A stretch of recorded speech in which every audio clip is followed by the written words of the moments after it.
días, bienvenidos y bienvenidas a Sin Fronteras. ¿Quién vive en Nicaragua? Gente que no vende patria. Con Carlos José Hurtado y con Luis Enrique Guerrero, cuando son las 6 de la mañana con 30 minutos. Sin Fronteras, la revista, con William Griggs Vivado, en la primerísima 91.7 y 105.3 FM.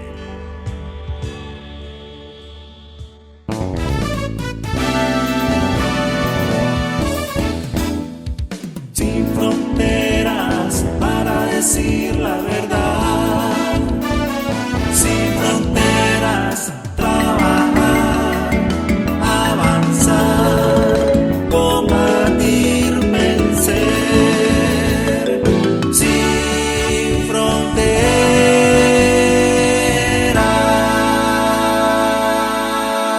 6 de la mañana con 37 minutos. Hay muchísimos temas de los cuales hablar esta mañana. De hecho, tuvimos que cambiar totalmente el programa.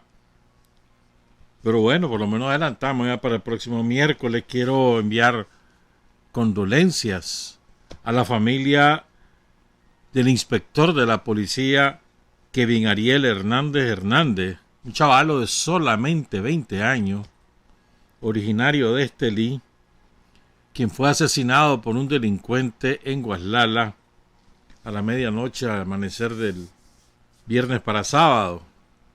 Un chavalo. Lo fue condecorado póstumamente con la orden o la medalla al valor subcomisionado Juan Ramón Torres. Un saludo ahí en Estelí a su mamá, doña Melba María Hernández López, y su papá, José Luis Hernández Méndez.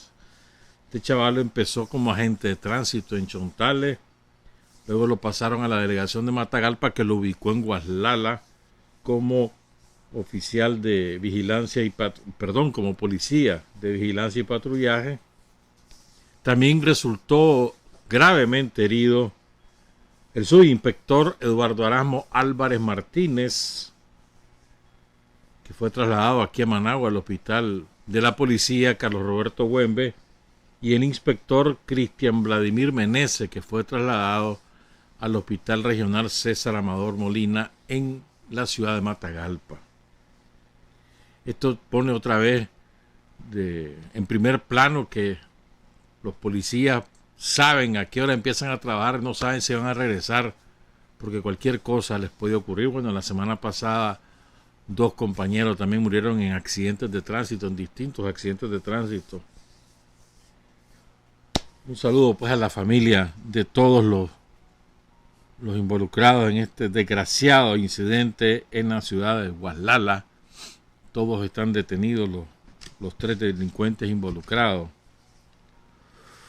Bueno, yo creo que todos los eventos políticos que ocurren en nuestra América, por no decir que en el mundo, no son fortuitos y no hay que verlos aisladamente, sino como parte de un contexto más global, más continental en nuestro caso. No solamente en el sentido, digamos, endógeno de la palabra, decir nuestro, sino también como parte de las estrategias de dominación de los imperialismos, especialmente el imperialismo norteamericano. Así hay que ver lo que está pasando en Cuba. Y ellos vienen calentando la situación cubana desde hace semanas o meses, calentando, utilizando la novedad que es para los cubanos las redes sociales, porque en medio de todo el bestial bloqueo que sufre Cuba, el gobierno cubano logró finalmente conectar a la isla de manera masiva con internet. Entonces hay una conexión a internet en todo el país, y esto a su vez generó el fenómeno de las redes sociales. Es decir, que todo el mundo empezó a utilizar las redes sociales, especialmente Facebook, también Twitter, pero especialmente Facebook. Y ahí, a partir de eso, los yanquis a su vez empezaron a aplicar lo que aquí a nosotros nos aplicaron entre el año 2016, 2017 y 2018. pero empezó eso en 2016, un poquito antes tal vez, pero más alrededor de 2016, antes de las elecciones de ese año. A calentar, con verdades, medias verdades, mentiras, verdades manipuladas, medias verdades, mentiras abiertas, descaradas,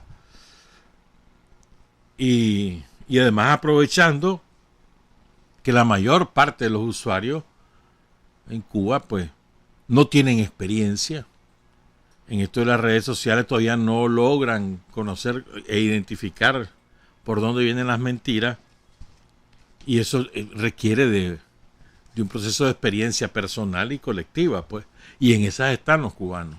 A su vez, las fuerzas revolucionarias también carecen de esa experiencia y están aplicando toda la operación psicológica que aquí aplicaron, la que aplicaron en Venezuela, también en aquella famosa intentona golpista, las guarimbas, que encabezó Leopoldo López, que ahora desde España financia las bandas armadas que ya fueron neutralizadas en Caracas. ¿Ah? Igualito, pues el mismo procedimiento, o lo que hicieron en las famosas, entre comillas, revoluciones de colores allá por el lado de Medio Oriente. Lo que han hecho es aplicar la misma estrategia con el mismo objetivo, el cambio de régimen, le llaman ellos, ¿verdad? Y eso es lo que está pasando en Cuba. Ahora, ¿por qué ahora? Yo creo que debemos recordar lo que ha pasado desde el año más o menos 2019 en los países estandartes del neoliberalismo: Colombia, Perú, Chile, y incluso podés incluir ahí Argentina. ¿Qué es lo que ha ocurrido? En Argentina perdieron el poder, aunque el nuevo gobierno ha dado muestras más bien de una política timorata, sino cobarde, para poder asumir realmente las riendas del poder. Pues la verdad es que no está Macri, y Macri es la extrema derecha de Argentina y le perdió las elecciones. Otra cosa, otro gallo hubiera cantado en Argentina si la Cristina hubiera asumido la presidencia, pero no fue así, no importa eso. Ahí ubica la reversión del golpe en Bolivia, fruto del pueblo boliviano que masivamente acudió a la urna y llenó la urna de votos por el movimiento al socialismo. En el 2019 también él arranca las protestas en Chile. ¿Se acuerdan? Comenzó con el alza del pasaje del metro, un chavalo que se cruzó sin pagar, la policía le cayó encima, empezaron las protestas de la juventud y se desató el pandemonium en Chile, con más de 200 muchachos, sobre todo muchachos, aunque también hay algunos adultos, que perdieron uno o los dos ojos por balas deliberadamente disparadas por los carabineros. Ahí en Chile hubo una represión bestial. Llenaron las cárceles de presos, más de 8.000. Y se desplomó el modelo. Eso culmina con la elección de hace un par de semanas para la constituyente. Perdón, hace un par de semanas asumió la constituyente la elección en mayo, que significó la peor catástrofe de la derecha chilena en su historia reciente. La peor catástrofe. Perdieron más de los 2/3 de su capital y quedaron reducidos a la nada. Entonces, y luego está Colombia. Ustedes saben lo que está pasando en Colombia, ¿verdad? Con decenas de muertos, algunos ya suman varios centenares, más las matanzas cotidianas de líderes sociales, ¿verdad? Que eso es todos los días del mundo, todos los días. Ayer mataron a otro, por ejemplo, pues. Y que termina de acabar con el régimen uribista, que lo desploma. Lo que pasa es que tiene márgenes de maniobra todavía. Y además no hay un instrumento de lucha popular, un instrumento político de lucha popular en Colombia. Es una cosa compleja. Luego está Perú. Nadie apostaba por una victoria de una fuerza de izquierda o una fuerza progresista en el Perú cuando empezaron la campaña electoral en febrero. Y está el hambre de justicia del pueblo peruano, que emerge Pedro Castillo, un maestro que no tenía un caudal político nacional siquiera, y lo emerge como el triunfador de las elecciones. Y ahorita todavía no le han querido otorgar el triunfo, no lo han querido reconocer como presidente. maniobrando. A ver si lo logran revertir o por lo menos neutralizar, a ver qué hacen. Pero todavía nadie reclama entre los órganos internacionales, nadie reclama por la barbaridad que está ocurriendo en el Perú, que quieren confiscar el triunfo de Pedro Castillo. Lo último que ha ocurrido en América Latina es lo de Haití. Por eso te he hecho este recuento para que ubiquemos las cosas. Y he extraído a Nicaragua del medio. Ya después vamos a hablar. Entonces, los dos últimos eventos más bien que han ocurrido son los de Haití y los de Venezuela entre miércoles y el viernes. En Haití, ustedes conocen, asesinan al presidente, un hombre de la extrema derecha haitiana que tenía causas abiertas por crimen organizado y lavado de dinero antes de asumir como presidente. Un hombre del Fondo Monetario, un orgánico de la embajada yanqui, y es asesinado por, ya vamos a dar algunos detalles, por un grupo de sicarios colombianos y al menos 3 personajes de origen haitiano, pero que son ciudadanos norteamericanos o estadounidenses. Y otra vez aparece Colombia exportando asesinos. Fíjate bien, Colombia exportando asesinos, porque tienen una dilatada trayectoria como asesinos, como mercenarios. De hecho, en América Latina son la principal fuente de mercenarios del narcotráfico y del crimen organizado, y ahora también del crimen político. Ya vamos a hablar un poco más de eso. Luego está lo de Venezuela, ¿no? Con la consolidación de la revolución bolivariana, la apertura del diálogo entre las fuerzas de la burguesía venezolana y el gobierno del presidente Nicolás Maduro, que culmina, ¿verdad?, en una elección de consenso del Tribunal Electoral, que todo el mundo va a concurrir a las elecciones generales de este año, que además Juan Guaidó rinde su rey después de haber hecho la pantomima. Los yanquis cambian su estrategia. Entonces optaron por la lucha armada. Lo que aquí nos aplicaron en abril, lo aplicaron en Caracas en menor escala desde hace más o menos 4 o 6 meses. Ocuparon toda una zona empobrecida de Caracas, la Cota 905, y con armas de guerra, pero, o sea, lanzamorteros, fusiles de mira telescópica, se tomaron una tanqueta y finalmente lo vencieron. Andan huyendo los principales líderes, pero algunos de ellos murieron en combate, otros de ellos están detenidos y les quitaron el control. Una derrota en toda la línea. Y esa gente estaba financiada por la oposición, la extrema derecha venezolana. Y el presidente Nicolás Maduro denunció el sábado que desde España, Leopoldo López, que huyó con la complicidad de alguna gente, empezando por el embajador español allí en Caracas, que huyó a España, ¿verdad?, ese tipo es el que está enviando dinero vía Colombia para financiar las bandas armadas, con la complicidad del régimen español. Otra vez, Pedrito aparece financiando campañas mercenarias en América Latina. Lleva 2, Nicaragua y ahora Venezuela. Entonces, en medio de ese contexto complejo para el imperialismo norteamericano, con un envejecido Biden que acaba de asumir como presidente, en medio de ese panorama tan complejo, ellos inician la ofensiva contra Cuba. Y en Cuba, ¿qué es lo que han agarrado de bandera? Principalmente lo de la pandemia. Es verdaderamente deleznable lo que están haciendo los yanquis. Tienen bloqueada la isla a tal nivel que el gobierno de Cuba no puede comprar jeringas y ha recurrido a la solidaridad internacional para que le envíen jeringas. No dinero, jeringas, para vacunar a su pueblo, porque el bloqueo yanqui es de tal fuerza que no pueden comprar jeringas, porque todas las empresas que la fabrican tienen alguna participación de alguna empresa yanqui.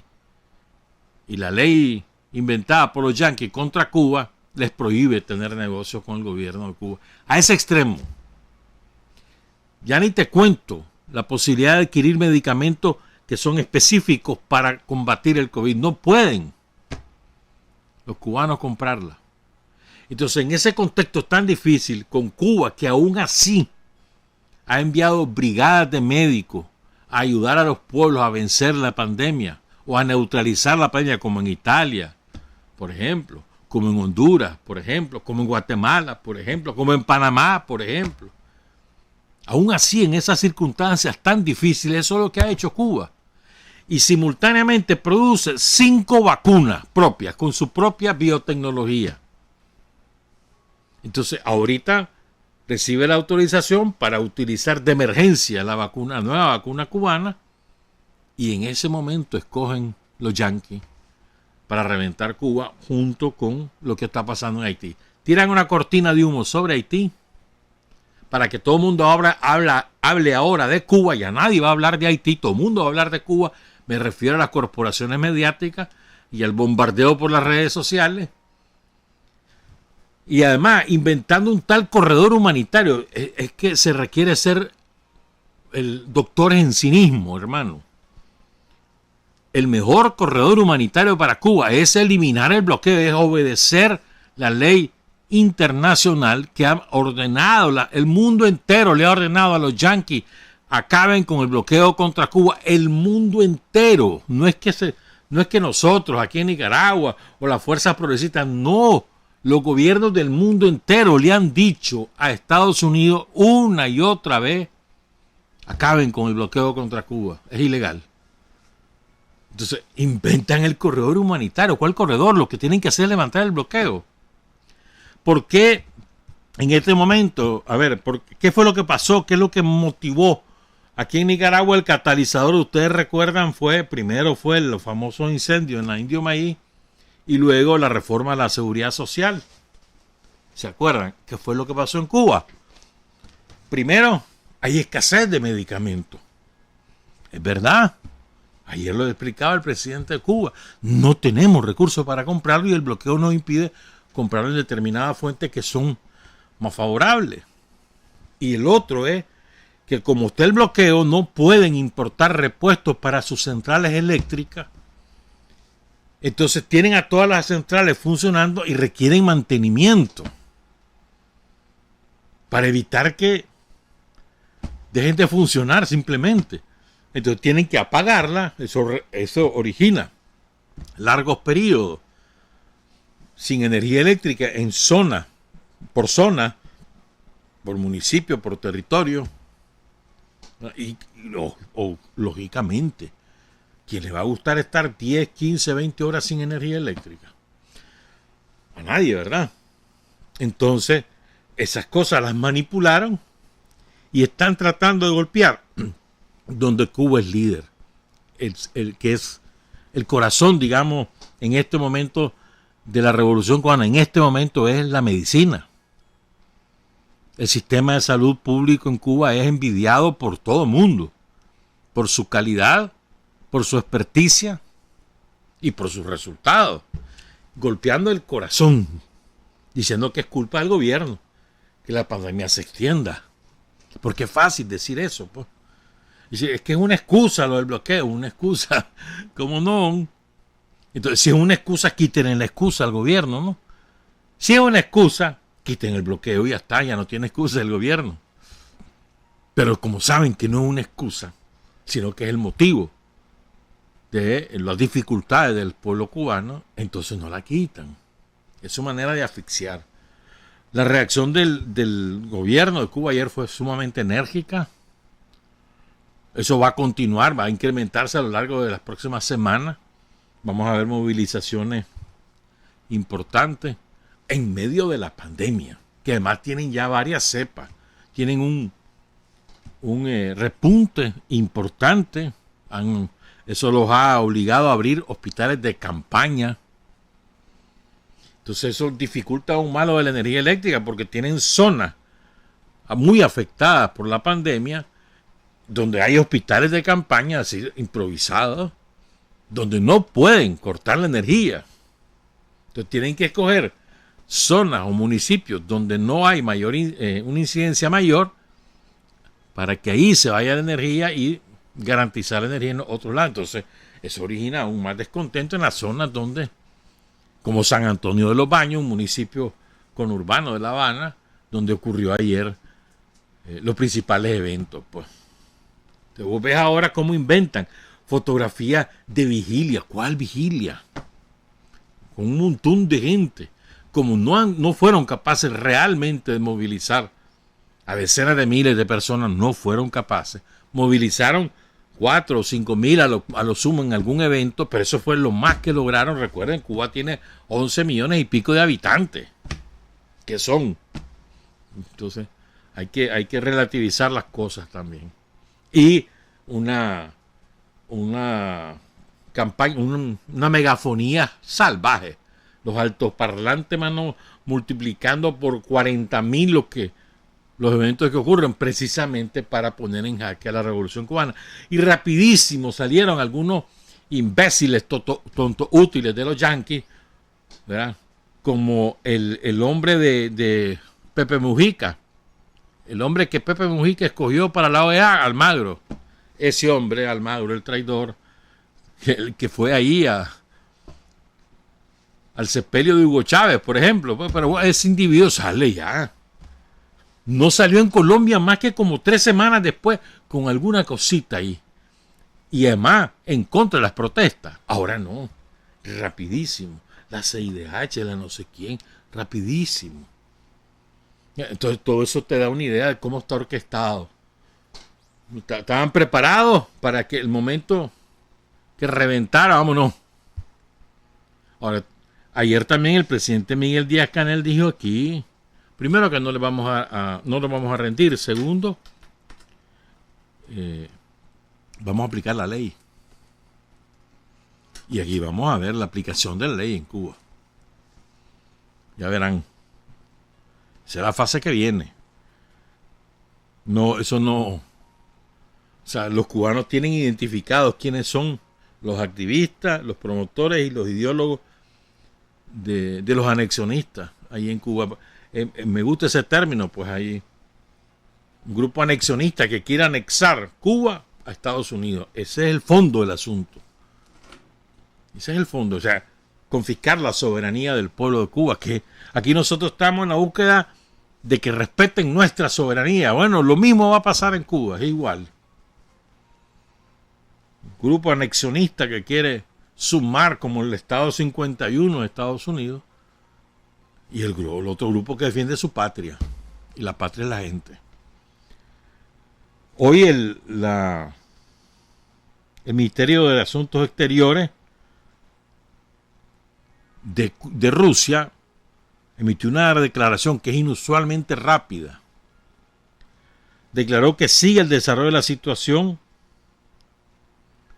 tachó de inaceptable cualquier intento de desestabilizar Cuba desde el extranjero y dice: estamos convencidos de que las autoridades cubanas están tomando todas las medidas necesarias para restablecer el orden público en beneficio de sus ciudadanos, en el marco de la Constitución Nacional y de la legislación interna vigente. Es inaceptable la injerencia externa en los asuntos internos de un Estado soberano y cualquier otra acción destructiva que fomente la desestabilización de la situación en Cuba. Rápida reacción, menos de 24 horas y ahí está la declaración de Rusia, como hubo la declaración sobre Nicaragua. Vamos a comentar esto ahora porque esa declaración, que fue una extensa declaración para la usos y costumbres de la diplomacia, es una extensa declaración y además sumamente clara sobre Nicaragua. Y creo que tenemos que desmenuzarla. Fue a través de la portavoz de la Cancillería rusa, cuyo nombre es María Zaharova, y quiero ir leyendo y comentando lo que ella dijo.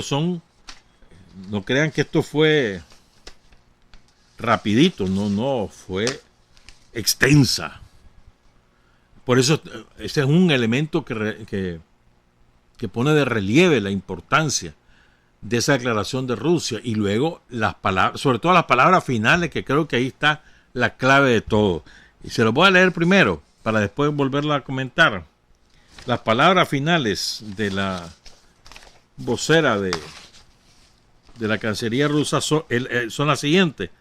Rechazamos categóricamente los intentos de injerencia externa en los asuntos internos de Nicaragua. Estamos convencidos de que el pueblo de ese país tiene derecho a determinar de forma independiente, sin injerencias extranjeras, el destino futuro de su país. Deseamos sinceramente los éxitos al gobierno, la paz y prosperidad al pueblo nicaragüense, con el cual nos unen estrechas relaciones de amistad y alianza estratégica. Esto es de una importancia enorme en términos de las relaciones entre países. Define las relaciones con Nicaragua como una alianza estratégica. Y además define una estrecha relación de amistad. Al buen entendedor por señas. Pero de mí dijo otras cosas, pues.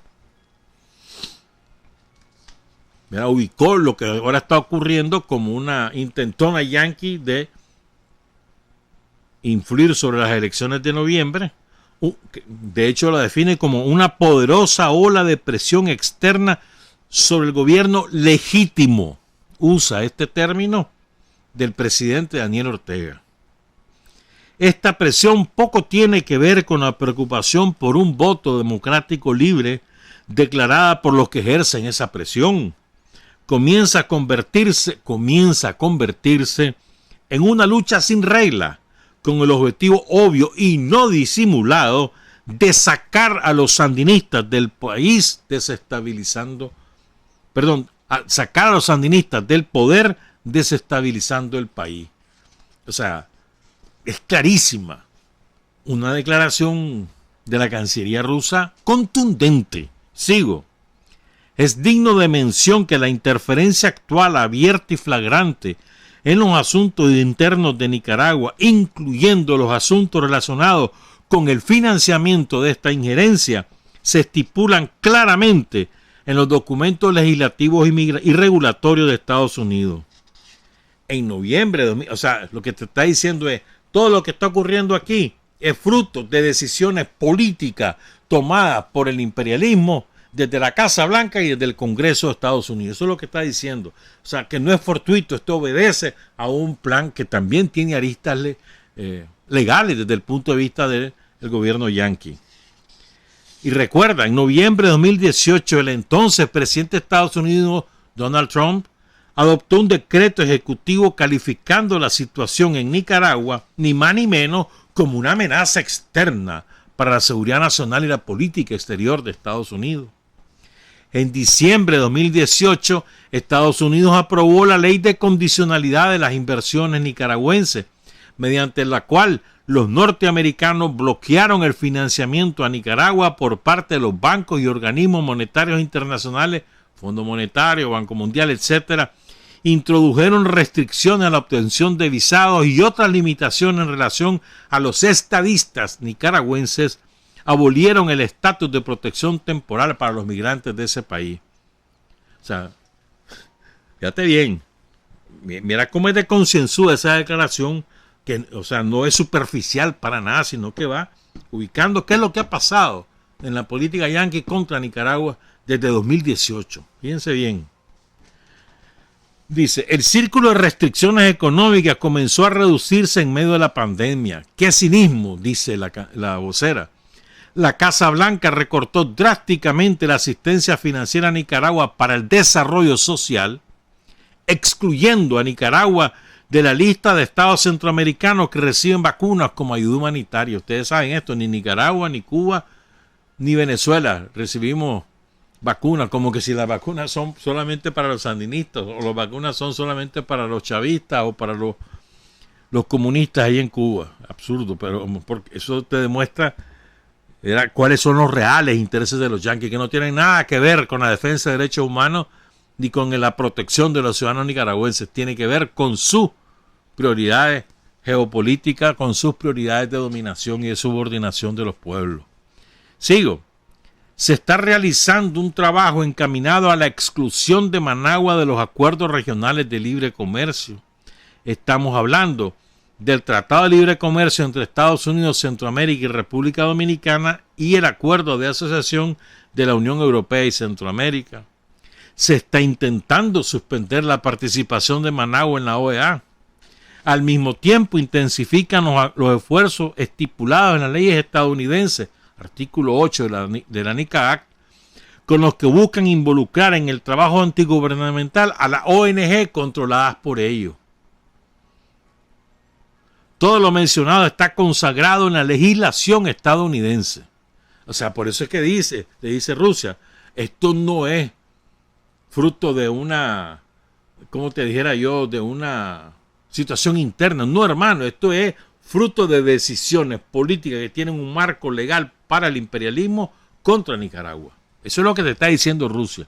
No vengan aquí con cuentos de que esto es ingenuo, de que esto es un esfuerzo de los nicaragüenses. No, estos son ustedes.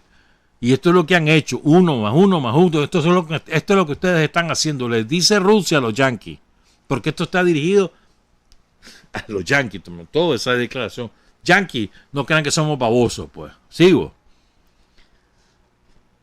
Todo lo mencionado, la interacción directa, oigan esto, la interacción directa con los opositores al régimen, entre comillas, la coordina personalmente el embajador de Estados Unidos en Managua, quien mantiene reuniones regulares con ellos explicando las orientaciones. Ya lo conocemos a través de los ejemplos de muchos otros países.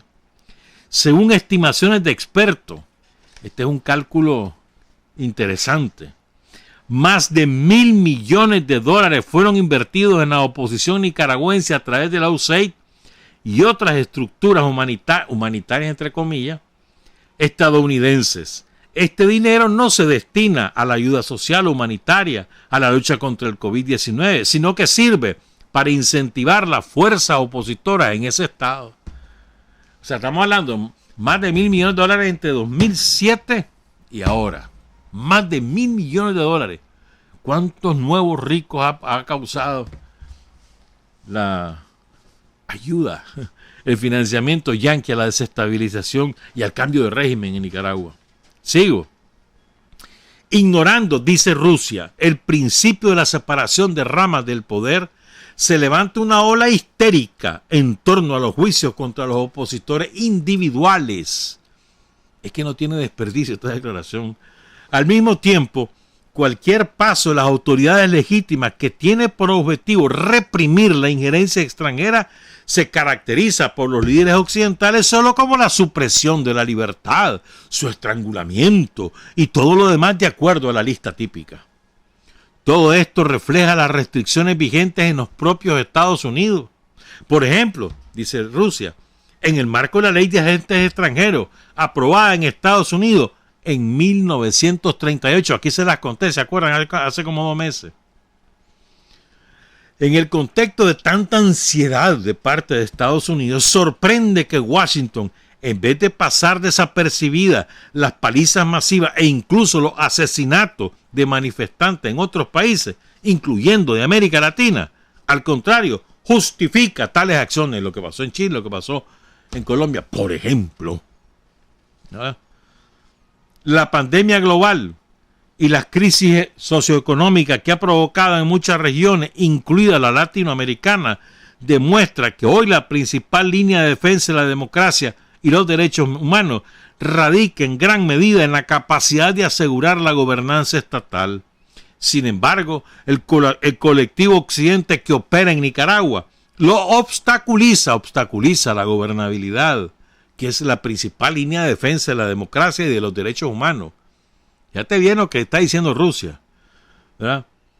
La obstaculiza la gobernabilidad, la libertad de elección se sustituye por el ajuste del proceso electoral a un resultado preprogramado que responda a los intereses de la ingeniería política efectuada desde afuera.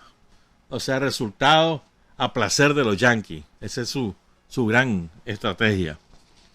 Y luego viene el cierre, que ya se los voy a repetir. Rechazamos categóricamente los intentos de injerencia extranjera en los asuntos internos de Nicaragua. Estamos convencidos de que el pueblo de ese país tiene derecho a determinar de forma independiente, sin injerencias extranjeras, el destino futuro de su país. Deseamos sinceramente éxitos al gobierno, la paz y prosperidad al pueblo nicaragüense, con el cual nos unen estrechas relaciones de amistad y alianza estratégica. Continuaremos atentos a la situación en Nicaragua e informaremos sobre nuestras evaluaciones del desarrollo futuro de la situación. Extraordinarias, fuera de lo común, fuera de lo ordinario, declaraciones de la Cancillería de Rusia. Al que quiera entender, que entienda. Esto es sumamente importante en el tablero geopolítico universal. Es sumamente importante lo que ha dicho Rusia el jueves sobre Nicaragua y lo que hoy dijo sobre Cuba. Hay que poner atención. Por eso te digo, las cosas creo yo, pues que hay que observarlas en un contexto global, no focalizado aquí, focalizado allá, en un contexto global. Por ejemplo, el crack que han hecho las sociedades capitalistas a ultranza como Chile, como Perú y como Colombia, no hay que verla focalizadas en ellos mismos, sino es el crack mundial del sistema capitalista. Esas son expresiones de ese crack mundial. Cuando regresemos, además que hablaremos un poquito de Haití, les tengo una novedad.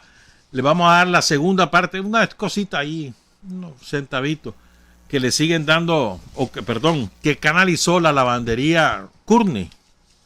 Ahí tenemos un par de documentos, una cosita más, unos centavos que le dieron ahí. Lo significativo es no solo los centavos, sino quiénes los recibieron y para qué los recibieron. Al regresar, son las 7:13. Hay hombres que luchan un día y son buenos. Hay hombres que luchan un año y son mejores. Pero hay hombres que luchan toda la vida. Esos son los imprescindibles. 7 de la mañana con 18 minutos. Solo un comercial. Es extraordinario ese documento que se llama el Plan Nacional de Lucha contra la Pobreza 2022-2026. La mayoría de ustedes seguramente ya ha tenido la oportunidad, si no de leerlo o estudiarlo, por lo menos de hojearlo. Quieren una perspectiva de largo plazo, ahí está. Quieren una evaluación de lo que nos ha pasado, ahí está.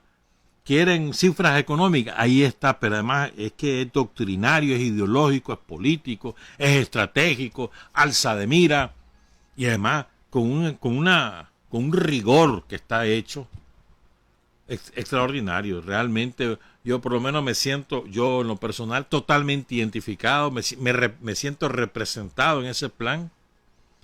Y además orgulloso de tener esa calidad de compañeros y de compañeras que han elaborado. Me imagino que ese es un equipo grande, eso no es sencillo. Y me imagino que también pasaron meses trabajando en eso. Qué extraordinario documento. De eso íbamos a hablar hoy, pues, pero ni modo, tendrá que ser otro día. Rapidito lo de Haití, después voy con esos realitos que le dieron a Roberto Courtney. Ya saben quién, ¿verdad? ¿Ya saben quién? Pues ahí se los digo luego, pues. Miren, ayer sale el jefe de la policía de Haití, se llama Leon Charles, y di cuenta que ya agarraron al principal autor intelectual, según él, del asesinato del presidente Jovenel Moïse. Resulta que es un tipo que se llama Christian Emmanuel Sanon, o Sanon, quién sabe cómo se pronunciará esto. Tiene 63 años, nació en Haití, pero vive en Florida. Médico. Y el hombre que maneja los hilos del narcotráfico colombiano, del cártel de la DEA y del cártel de Uribe en Florida. Es la entrada a Florida. a Estados Unidos, pues. Entonces el cártel Uribe, el cártel de la DEA, que maneja descomunales cantidades de cocaína, que incluso utilizan submarinos, barcos, aviones, lo que se te ocurra, y que la ruta es por Haití. ¿Ya? Han imposibilitado de usar otra ruta, la que es más fácil para ellos ir de Haití a Florida. ¿Verdad? Este Mose, que era el presidente asesinado, tenía sus propios vínculos y sus propias aspiraciones de usar ese poder político para fortalecer esos vínculos. Entonces, aun y cuando era un hombre ideológica y orgánicamente de los Yankees, fue puesto por los Yankees ahí de presidente, un empresario además particular con un oscuro pasado de cómo se apropió de la riqueza de los empobrecidos haitianos, pero eso es harina en otro costal, y si comenzamos a contar eso nos llevamos toda la mañana. Fíjense qué interesante, sí. El tipo se supone que él contrata una empresa de matrícula venezolana, pero inscrita en la Florida. Pongan cuidado. Que a su vez, o sea, venezolana, ya saben de quién, de toda la gusanera venezolana radicada en Florida, que no es poca cosa. Entonces estos tipos que se conocen los vínculos que tienen con Uribe, contratan a los 26 sicarios colombianos ahí en Colombia.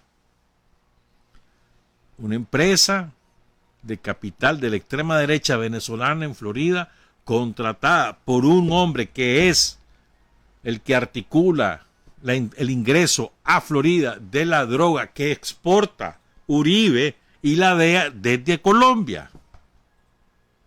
Y contratan a sicarios, a mercenarios, que son militares retirados, y hay por lo menos 9 de esos militares que son militares en activo, y uno de ellos, primo hermano de un ministro de Duque. Dice que no lo conoce, que nunca tuvo relaciones con él, que no sabía que existía, que su papá le dijo que sí, que hijo de uno de sus hermanos. ¿Le creemos? Que vos crees de que yo no voy a conocer quiénes son mis primos hermanos, no primos lejanos, primos hermanos. ¿Vos crees eso? Dale, pues. Entonces, eso contratan a estos piches. Y además, él contrata, Sanón contrata nada más y nada menos que al jefe de la seguridad presidencial de Haití. Y ese tipo se encarga de ir a escoger a los mercenarios. Tenía la excusa de ir a Ecuador, quien no se sabe ya. O sea, mencionaron la cantidad, pero no me acuerdo la cantidad de viajes que hizo Ecuador, siempre con escala a la ida y a la vuelta en Bogotá, pero no escala técnica, que era natural. Él se quedaba en Bogotá y después iba a otros lados. Y después se iba de nuevo a Puerto Príncipe. El último viaje, un mes antes del asesinato de Mose. ¿Me entendés? Se lo llevaron a República Dominicana, ingresaron a Dominicana y después por tierra a Puerto Príncipe, todos los mercenarios. El pichete también ingresó, supuestamente él había contratado a esos mercenarios supuestamente para su propia seguridad. Lo que él quería era ser el presidente. Entonces, el plan era secuestrar a Mose, obligarlo a renunciar y él tomar el poder. Un golpe de Estado en toda la regla. ¿Vos creés que eso estaba al margen o que eso lo desconocían los servicios de inteligencia de Estados Unidos? ¿O que eso estaba al margen las Fuerzas Armadas haitianas? ¿O las fuerzas de intervención que están radicadas en nombre de Naciones Unidas ahí en Haití? Mentira, hermano. O sea, se va a mover toda esa gente con ese armamento que tenían en casas de seguridad. O sea, ¿vos creés que no sabía la embajada yanqui que el jefe de la seguridad presidencial andaba en cosas raras? ¿Vos creés eso? Eso es absurdo. O sea, ¿y cuál es el resultado de esto? Viene el primer ministro, bueno, ahí hay un pleito, porque el Congreso, que estaba disuelto, de pronto volvió a reunirse. El Congreso estaba disuelto, o sea, volvió a reunir. Nombraron a un presidente. Después estaba el primer ministro que había nombrado a Mose, pero resulta que iba de salida porque ahí había nombrado al sustituto que iba a asumir el viernes. Entonces están tres piches diciendo, yo soy el que manda. Entonces el que se supone que está mandando le dijo a los yanquis, ayúdenme. Entonces ya los yanquis mandaron al FBI, a la Agencia Nacional de Inteligencia y a otra gente que supuestamente llegan a preparar condiciones pues, para el ingreso de los marinos. ¿Cuál es su propósito? Ya de una vez por todas, tomar Haití como una plataforma militar. Ese es su propósito. Otro día les contamos otros vericuetos que hay, porque que tiene vericuetos los tiene bastante. Vamos a contarle pues lo de Courtney. Qué desgracia que no pude contar así todo lo de Haití. Otro día será pues. Además les quiero contar algunas cosas, las masacres en Jalapa y en el Jícaro, ahí en Nueva Segovia, les voy a contar en un ratito. A ver, ustedes se acuerdan, antes de presentarles la imagen de esto, ustedes se acuerdan de que aparecía un grupo ahí de expertos que estaban estudiando reformas electorales, que eran asesores, voluntarios, de buen corazón, cuyo interés es el pueblo de Nicaragua y la democracia. ¿Se acuerdan de eso? Y aparecía un experto por aquí y otro experto por allá. El grupo, ¿cómo es que llamaban? El grupo pro reformas electorales. Y entonces, todos los sicarios mediáticos, para todo te lo citaban. Y dice tal experto, y dice tal otra cosa. ¿Verdad? Y todos ellos dicen, nosotros estamos aquí por el amor al pueblo, el amor a la democracia. Dale pues. Ahí les va, mira. Vean esta planilla. Los que tienen la oportunidad de verlo en vivo o lo pueden ver después en diferido. Aquí está una planilla aprobada por Roberto Courtney, dice ahí abajo. ¿Verdad? Suma planilla. 32,000. A ver. Ya mis ojos están. No, $32,000 cerrados, creo que. O 32,100. ¿Verdad? ¿Quiénes están? Aquí hay algunos personajes interesantísimos. Manuel Orozco, este es el operador de la CIA con sede en Washington. Dice él que trabaja para Diálogo Interamericano. Y además, fíjate bien, que está financiado por Estados Unidos. Y además recibe estos reales por de bajera, supuestamente, que también son financiados por Estados Unidos. Probablemente él incurrió en una violación de la ley de Estados Unidos. Hay que buscar esa lista, en qué tribunal se le demanda, porque está en aprieto. Entonces a este tipo le dan salario, dice aquí, como, o sea, dice, cargo, asesor, descripción, honorario, concepto, salario. Salario, 3,000, es que de veras que me cuesta verlo aquí, 3,500 dice ahí vos. Ah, es que la letra es chiquitita, 3,500, ¿verdad? $3,500, salario. Transporte, le daban puchitos, $200. Combustible, $150. Vive en Estados Unidos y le pagaban transporte y combustible, ya te vos. Comida, $150. Otros, $300. Te suma $4,350. Estos son para su fósforo, para sus cigarros, para su whisky. Manuel Orozco, que ahí anda diciendo, nosotros los demócratas, que estamos luchando por la democracia. Son mercenarios, hombre, contratados para eso. Y solo te estoy hablando de un mes, el mes de mayo de 2019. Esto tiene fecha 12 de mayo de 2019. Ahí está Roberto Courtney, él mismo, se paga el mismo, ¿verdad? Es que es increíble. Él mismo se paga ahí. Y se paga un poquito más porque le dan 600 en lugar de 300 por otros. 300 en lugar de 150 por comida. O sea, además esa receta con una cuchara grande. 250 y no 150 en combustible. Son descarados, ¿verdad vos? En transporte, le dan combustible, además le dan transporte, $600 y no 250 que le dan a Orozco. Con el mismo salario. Claro, entonces redondea más de $6,000. Sí, más de $5,000, $5,150. Y ahí en esa lista está también la Ana Murillo, la otra dueña de Ética y Transparencia. Gabriel Álvarez, ¿te acuerdas de este Gabriel Álvarez? Para todo salía, él era experto en todo. Quiso ser magistrado de la Corte Suprema y como no pudo se volvió enemigo. Su onda era ser magistrado y nada. Ese otro, yo soy demócrata, lucho, yo me sacrifico por Nicaragua. Vale, pues. Otro que sale ahí, José Peraza, este es el famoso asesor, ¿te acordás? José Antonio Peraza, para todos salía él, y no nosotros discutimos porque la democracia. Paganini. Yader Sosa, este sí que no sé quién es. María Antonieta Fiallo, dice ahí, vos. Fiallo, esta tampoco sé quién es. Y aquí está el sempiterno asesor del COSEP, que en toda chachada aparece él recibiendo reales. Brother, uña y carne de Chano Aguirre. Freddy Blandón Argüello. O Argeñal. Argeñal, creo. Argeñal. Freddy Blandón, este es delincuente. Este de plano le han dado reales por todo. A todo el mundo ha cascado. A todo el mundo ha cascado. Aparece también Danilo Aguirre otra vez. Aparece Danilito. Por comunicación. ¿Verdad?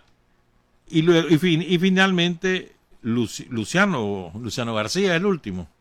O Lucía García. Asesora, dice.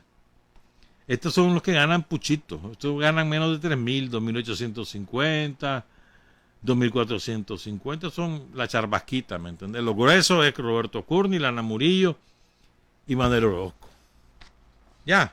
¿Quién dio estos fondos? La idea y quién más, pues. Por cierto, me contaron que Felipe Argüello Agüero, ese más era el gerente general de Bolsagro, no sé si sigue allí. Era director general de UPANIC. No sé si seguirá ahí, pero está escondido el mae porque está ahuevado, que cree que va encanado, entonces anda buscando cómo contratar un coyote que se lo lleve para Costa Rica. Ahí anda escondido, sí, Felipe Argüello Agüero. Ay, fíjate, me estaba contando la persona que nos ayudó con estos datos y que además vamos a seguir, ¿verdad? No crean que esto aquí se acaba. Que el tal Orozco, el demócrata, el experto en Estados Unidos, el que conoce el vericueto, el que sabe de la política yanqui, que además lo hace porque él es nicaragüense, él es un patriota. ¿Cómo no, chongo? Apareció un día de esto ahí, hablando babosada, ¿verdad? Anduvo con la chinchilla hablando de qué hacer en Nicaragua. Pongan cuidado. ¿Te imaginas que nosotros, alguno de los sandinistas, apareciera diciendo qué es lo que hay que hacer en Costa Rica? ¿Te imaginas cómo nos caerían encima? Bueno. Entonces ahí, dando ideas de cómo hay que hacer para bloquearle los préstamos a Nicaragua, qué hacer con el CAFTA. Que no se le ocurra, Manuel Orozco, venir por aquí porque va directo, ¿verdad? Al chipote va. Bueno, quiero recordar algunos crímenes, empezando porque el tercer aniversario fue la semana pasada, el 8 de julio, el jueves pasado, cuando este fue uno de los eventos más dramáticos, no el más, pero uno de los más dramáticos que vivimos, y sobre todo vivieron los matagalpinos. Cuando las bandas somosianas asaltan la casa de los Sosa, de la familia Sosa, ahí en la ciudad de Matagalpa. Eso fue espantoso, ¿se acuerdan, verdad? Hasta con una pala mecánica llegaron, que la acababan de robar del plantel. Ellos asaltaron y quemaron el plantel de maquinaria, de equipo de la alcaldía de Matagalpa, que queda relativamente cerca de la casa de la familia Sosa. Lo queman y roban. Ahí saquearon. Y el resto lo quemaron. Una de las cosas que se robaron fue esa pala mecánica. Con la pala mecánica llegaron a destruir la casa de la familia Sosa con la gente adentro. ¿Se acuerdan de eso? Tiraron cócteles Molotov con el propósito de incendiarla y lo logran.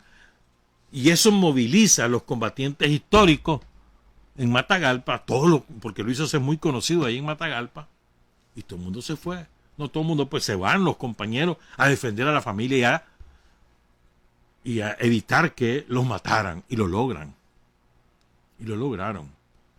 Pero eso fue verdaderamente espantoso, fue una madrugada de horror lo que vivió, porque fue la madrugada del 8 de julio, bueno, entre la noche del 7 y la madrugada del 8, fue terrible fue eso, ¿verdad? Y en eso fue cuando también el compañero Arán, conocido como Arán Molina Pérez, que vivía en Molucucú, que estaba en Matagalpa, él fue uno de los que va primero a controlar los ataques contra el plantel, y de ahí se dan cuenta de lo que está pasando que en la casa de la familia Sosa, y se fueron todos a defenderla. Ahí muere Arán Molina Pérez. Tenía 60 años apenas, 60 años, ¿verdad? El compañero Arán Molina, quien tenemos que rendir homenaje, honor, ¿verdad? Su tercer aniversario fue el 8 de julio, ¿verdad? Nació el 12 de abril de 1958. Con su nombre bautizaron el plantel, porque ya lo reconstruyó la revolución, ¿verdad? Ahí, o sea, está totalmente nuevo. Y le pusieron el nombre de Arán Molina Pérez. Su nombre real es Abraham Molina Pérez. Solo ahí se perdieron 134 millones de córdobas, solamente en la quema, en la destrucción del plantel de la alcaldía municipal de Matagalpa. Y ese mismo día secuestran a un compañero, a Tirso Ramón Mendoza. Ahí está la foto donde lo llevan secuestrado. O sea, yo me acuerdo de esto. Lo llevan semidesnudo, secuestrado. Después lo torturan y lo asesinan. Y después dijeron que era de ellos y que nosotros lo habíamos hecho. Eso fue espantoso. Todo lo que se vivió en Matagalpa, en la zona sur de Matagalpa, fue espantoso. Ahora yo te digo, una vez que los compañeros salvan a la familia Sosa, eso significa el inicio de la derrota de los tranqueros del sur de Matagalpa. Saludamos a la familia Sosa, a la familia de Arán Molina, a la familia de Tirso Ramón Mendoza. Fíjense, en Matagalpa hubo en total 21 muertos en el departamento, ¿verdad? Hubo 2 tranques en la ciudad, en el puente de la salida a Managua y en la salida suroeste. También hubo en Matiguá, en el sector del cementerio. Hubo en Río Blanco, en la salida a Matiguá. En los tranques asesinaron a 13 personas. En total hubo 21 muertos. 4 civiles murieron en fuego cruzado. Hubo 91 heridos, 6 secuestrados y 9 policías lesionados. Voy a leer la lista de los muertos causados por la violencia somocista. En Matagalpa nada más, en orden alfabético: Abraham Molina Pérez, de 60 años, Adolfo de Jesús Rosales Rodríguez, un campesino de 51 años, torturado y asesinado el 22 de julio de 2018 en Guaslala. Arsenio Vega, de 20 años, muerto el 8 de julio. Cándida Rosa Herrera Rizo, ama de casa, de 60 años, asesinada el 26 de mayo. Carlos Ebenor López Figueroa, de 22 años, muerto el 31 de mayo. Dixon Barrera Sánchez, de 18 años, muerto el 8 de julio. Eliezer del Carmen Espinosa Aguirre, de 20 años, muerto el 14 de mayo. Henry Arauz, de 35 años, muerto el 15 de mayo. Holman Eliezer Celedón, asesinado en el tranque de Cebaco, Matagalpa. Su imagen y su nombre utilizado por los tranqueros como víctima de ello. Isabel Godínez Hernández, campesino de 39 años, torturado y asesinado el 22 de julio en Guaslala. Yader Francisco García Rodríguez, de 29 años, muerto el 30 de junio. José Alfredo Urró Girón, otro que utilizaron como su propia víctima. Le metieron un balazo por los tranqueros en las praderas en Matagalpa. José Ramón Rosales Rodríguez, un campesino de 50 años, también torturado y asesinado el 22 de julio en Guaslala. Juan Roberto Gutiérrez Rodríguez, de 27 años, muerto el 10 de junio. Lenín Mendiola, el hijo de la Benigna, trabajador por cuenta propia de 54 años, asesinado el 11 de agosto. Luis Alberto Espinosa Ruiz, de 57 años, muerto el 30 de junio. Luis Alberto Sobalbarro Herrera, de 30 años, muerto el 15 de mayo. Martín Ezequiel Sánchez Gutiérrez, matagalpino pero oficial de la policía, secuestrado y masacrado en Mulucucú. Tirso Ramón Mendoza, Morazán, de 42 años, secuestrado, torturado y masacrado por los extranjeros el 8 de julio, después que fracasan en la intentona de quemar la vivienda de los Sosa. Wilder David Reyes Hernández, asesinado por los tranqueros, también usado su nombre y su foto por los mismos asesinos y por los gobiernos yanquis. William Antonio Fuentes Torres, de 44 años, muerto el 10 de junio de 2018. Otros 19 compañeros fueron torturados en los tranques, 12 instalaciones públicas vandalizadas. Y todo este saldo no incluye los asaltos, los golpeados, los heridos, los amenazados de muerte, los perseguidos, los acosados, los discriminados, los despedidos de su trabajo por sus patrones porque son sandinistas, los cobros obligatorios en los tranques, la destrucción de la propiedad privada. Los tranques en Matagalpa. Quería aprovechar y recordar la barbarie que hicieron contra la familia Sosa para recordar también el saldo, solo en la ciudad y en parte del departamento de Matagalpa, porque ahí faltan muchos otros datos, ¿verdad? Ahora, son las 7:42, quiero dedicarme a un par de cosas, a 3 cositas, de esas cosas que te estremecen, que ocurrieron en los años 80 y que desgraciadamente no hemos sabido conservar su memoria, entonces ayudar a eso, pues. A principios de 1982 ya empezaba el conflicto entre la jerarquía católica y la revolución, y había mucha fuerza de las comunidades cristianas de base en las ciudades y en el campo, ¿verdad? Recordemos que la teología de la liberación comienza a finales de los años 60 con aquel famoso manifiesto, es el de Cámara y otros obispos, y llega aquí en Nicaragua a principios de los 70. Ahí se organizaron muchas comunidades, el movimiento cristiano revolucionario. De ahí provienen muchos que integraron la fuerza guerrillera. Bueno, entonces las comunidades cristianas eran, primero, muy organizadas. Segundo, tenían mucha fuerza en sus respectivas comunidades. Vale la redundancia. Entonces las comunidades del norte, a principios de noviembre de 1982, emiten un comunicado denunciando lo que estaba pasando en el norte.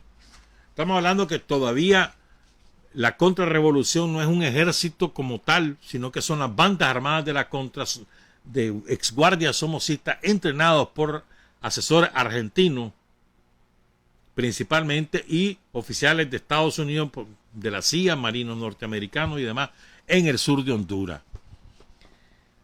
Nueva Segovia, pegado a Honduras.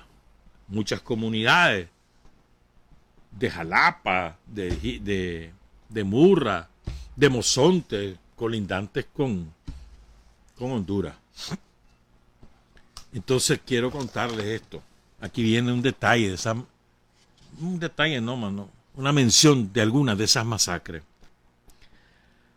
¿verdad? Dirigido a los obispos, religiosos, sacerdotes, delegados de la palabra y todos los hombres y mujeres de buena voluntad. Saludo en el nombre de Jesucristo, Señor de la vida. Sentimos como propios el dolor, la angustia, el sufrimiento y la inseguridad del pueblo y de todas las comunidades cristianas del norte de Nicaragua. Sentimos la necesidad de compartir nuestros deseos de unidad y solidaridad y de paz en nuestro país. Las comunidades cristianas del Jícaro, que se había bautizado como Ciudad Sandino, Huihuilí, Murra, Jalapa, San Juan de Río Coco, Ciudad Antigua y San Fernando, reunidos en Santa Clara, parte de San Fernando, para reflexionar sobre la situación a la luz de la fe, deseamos compartir con ustedes lo último de una larga cadena de eventos.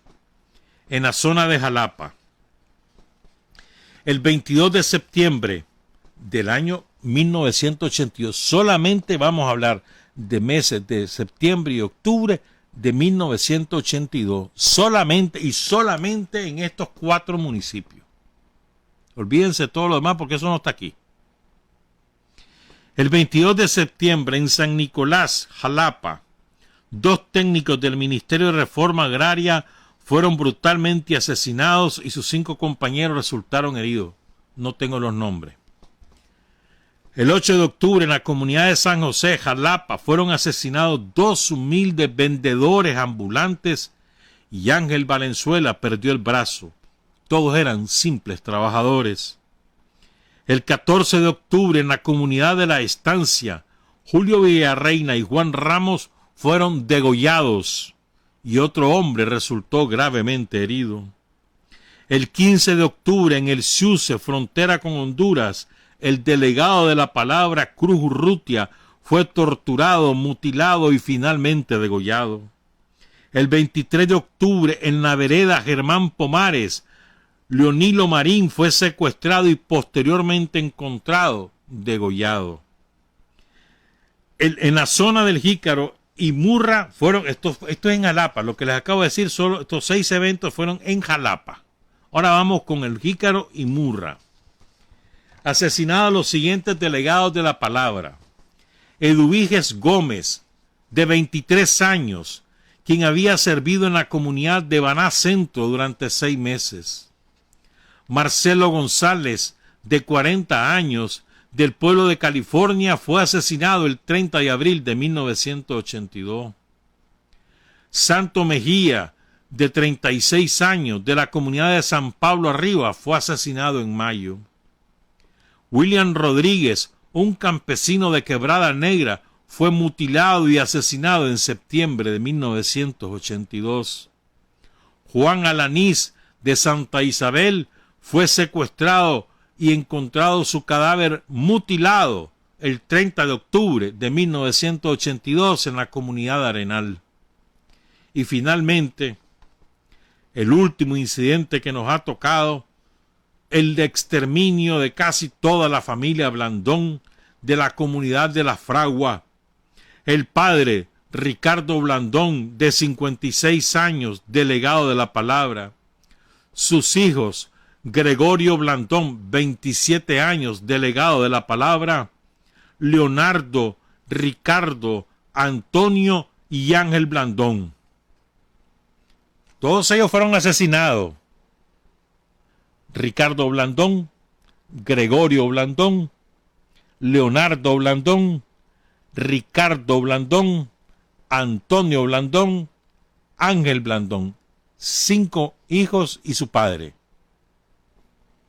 La noche del 28 de octubre a las 21 horas llegó una banda contrarrevolucionaria a la casa de la familia Blandón.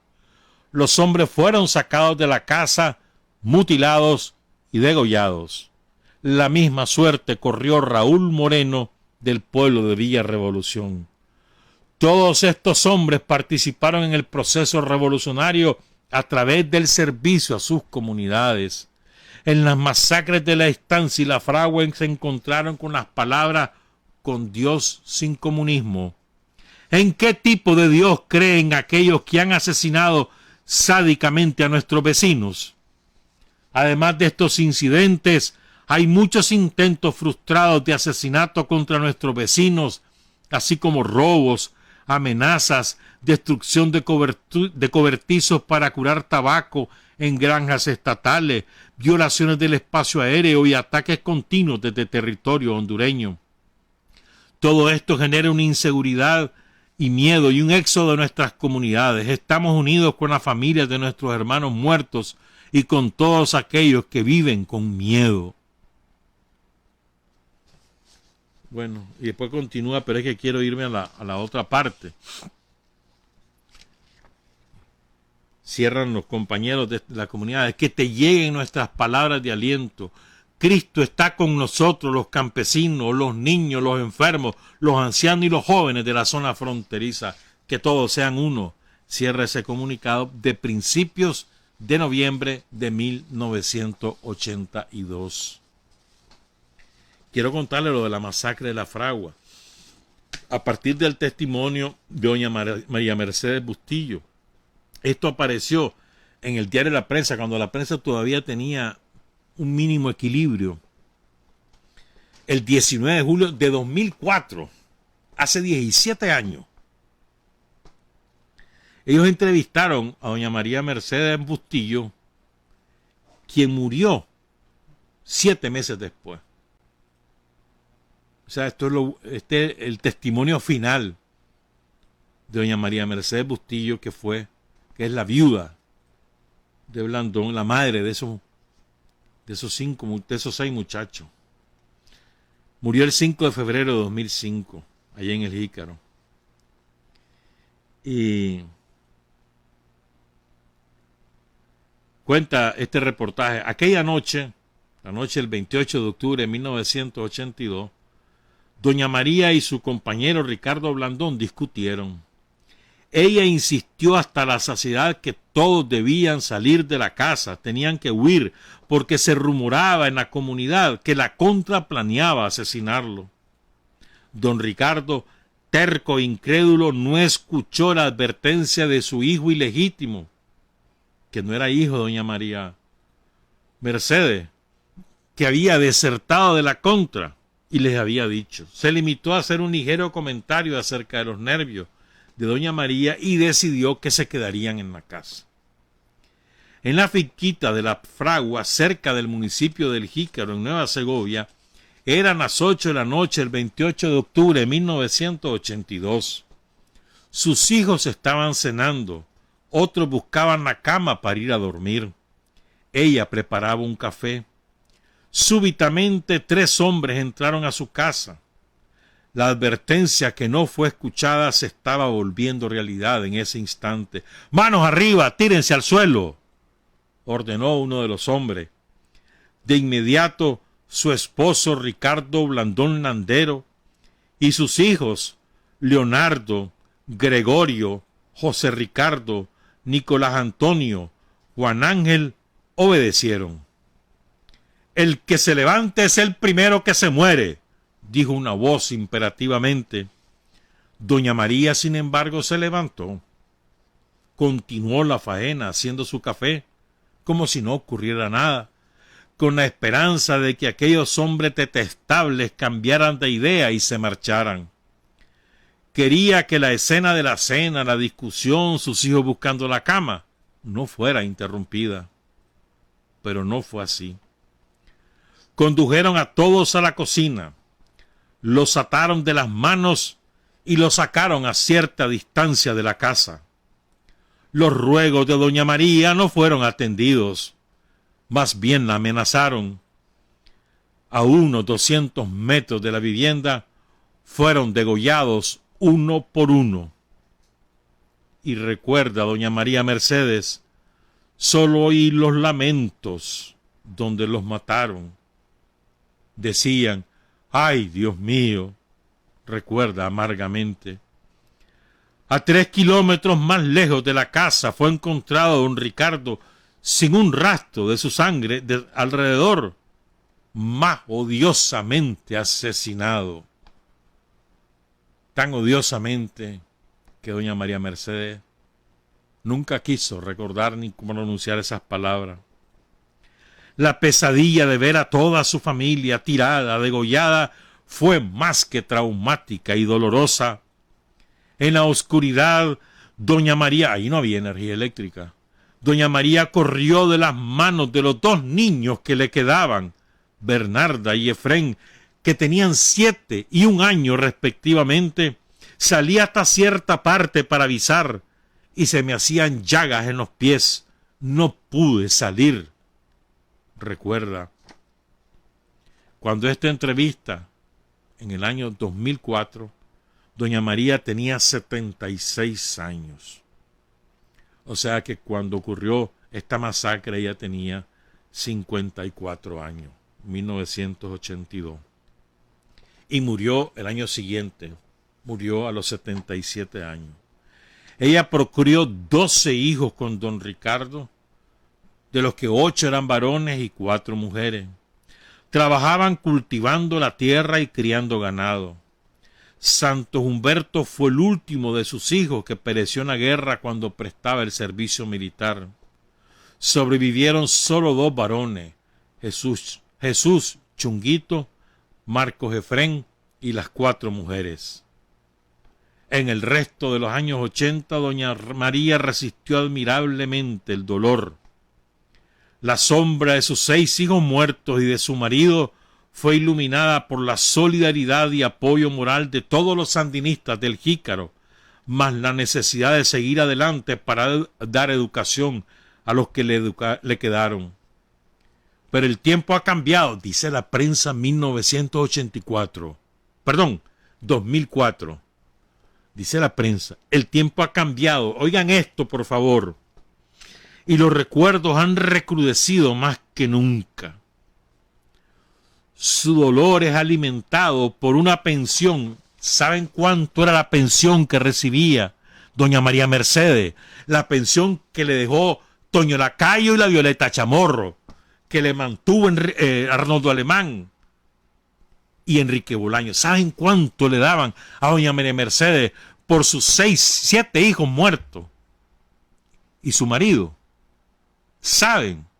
262 Córdoba. Esa era la pensión que le daban a doña María Mercedes Bustillo. 262 Córdobas por cada hijo. Qué horrible, mano. No le quedó más que aguantar su enfermedad y buscar remedio. Marco Efrén, finalmente, el niño que tenía 1 año cuando la masacre, pasó el tiempo y se fue a Estados Unidos mojado. Pero desde el día que mataron a gran parte de su familia, doña María Mercedes jamás volvió a la finca en La Fragua. Y ahora, en aquel momento, vivía de lo que le mandaba a su hijo. Pero el rojo de la sangre que corre en sus venas, contrastada con su piel negra requemada, es el aura de una ideología que nadie le inculcó ni le impuso. Así cierra ese artículo de la prensa. Nunca nadie le impuso la ideología roja y negra. La historia de la familia de María Mercedes Bustillo y todos sus hijos, los Blandón. La masacre de los Blandón en La Fragua, en el Jícaro, el 28 de octubre de 1982. Y quiero cerrar con este relato, que es estremecedor, hermano.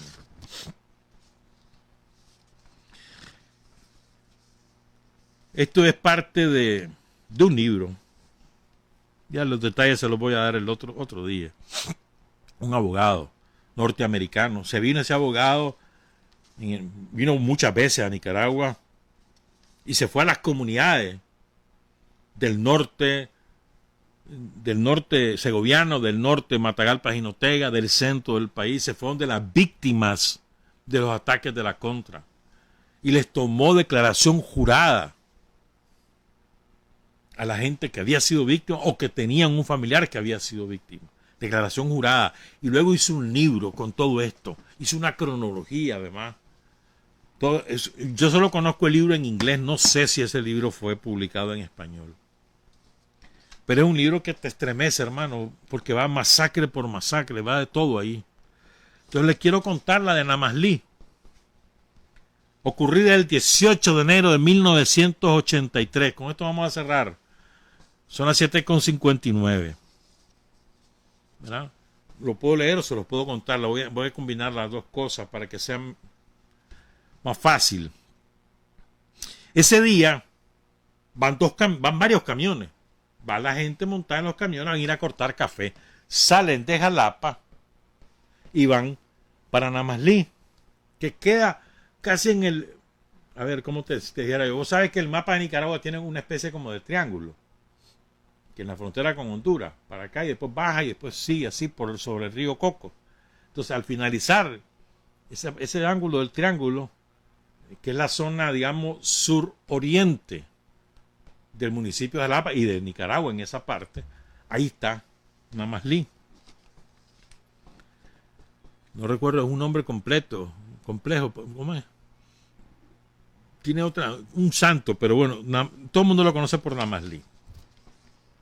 Entonces el último, son varios camiones con los cortadores, todo el mundo alegrísimo a cortar café. El último sale a las 8 de la mañana. Propiedad de Abraham Reyes. Entonces, un camión con barandas, pero sin capote, pues. Van al aire libre, ahí va la gente, van todos los cortadores.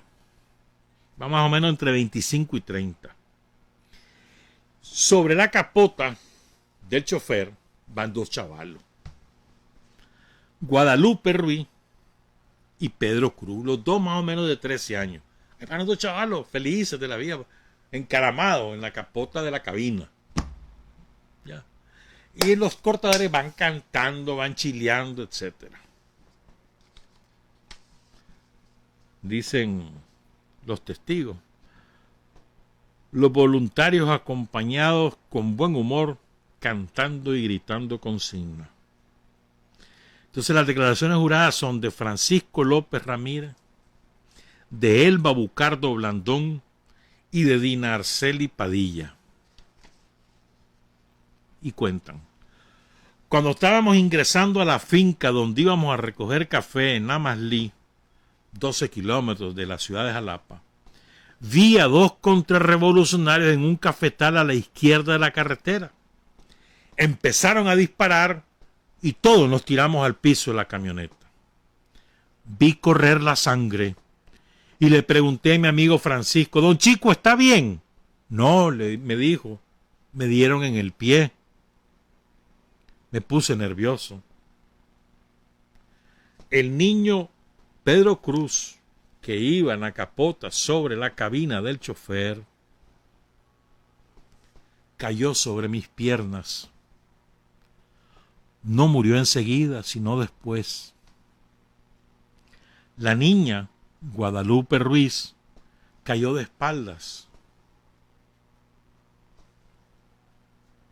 El balazo le levantó la tapa de los sesos.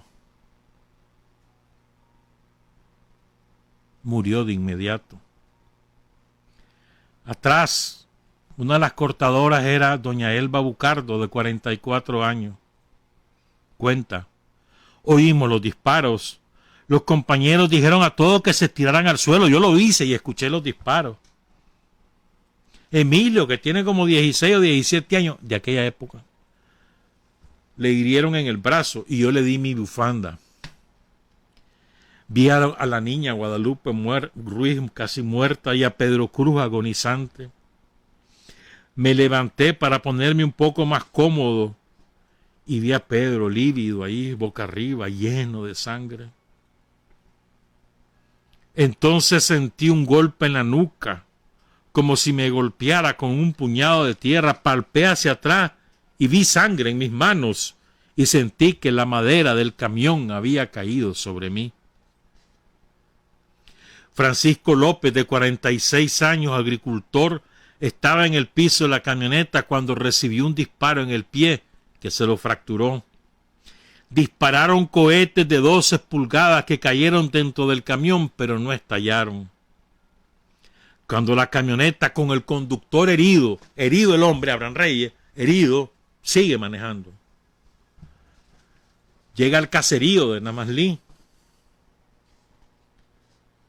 Los heridos y muertos fueron trasladados de inmediato a un hospital y Pedro Cruz, el niño que les contaba, murió en un hospital de Managua. Francisco López fue trasladado al hospital de Ocotal y después a la Trinidad, donde permaneció 7 meses en muleta. Ya no puede trabajar en el campo.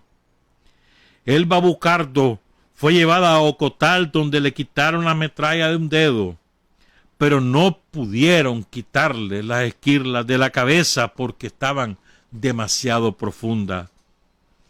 Todavía tiene dolores de cabeza frecuentes y va regularmente al hospital en Jalapa. los demócratas de Estados Unidos, los demócratas de los Chamorros y compañía limitada, las masacres, una de tantas que ha sufrido este sufrido pueblo, vale la redundancia, en su lucha por la paz, por la soberanía y por el progreso. Trabajar, avanzar, combatir, vencer, patria y libertad. Revolución es sentido del momento histórico.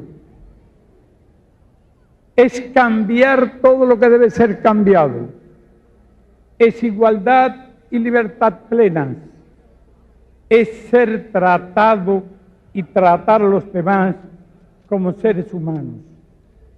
Es emanciparnos por nosotros mismos y con nuestros propios esfuerzos. Es desafiar poderosas fuerzas dominantes dentro y fuera del ámbito social y nacional. Es defender valores en los que se cree, al precio de cualquier sacrificio. Es modestia, desinterés, altruismo, solidaridad y heroísmo. Es no mentir jamás ni violar principios éticos. Es convicción profunda de que no existe fuerza en el mundo capaz de aplastar la fuerza de la verdad y las ideas. Revolución es unidad, es independencia, es luchar por nuestro sueño de justicia para Cuba y para el mundo, que es la base de nuestro patriotismo, nuestro socialismo y nuestro internacionalismo.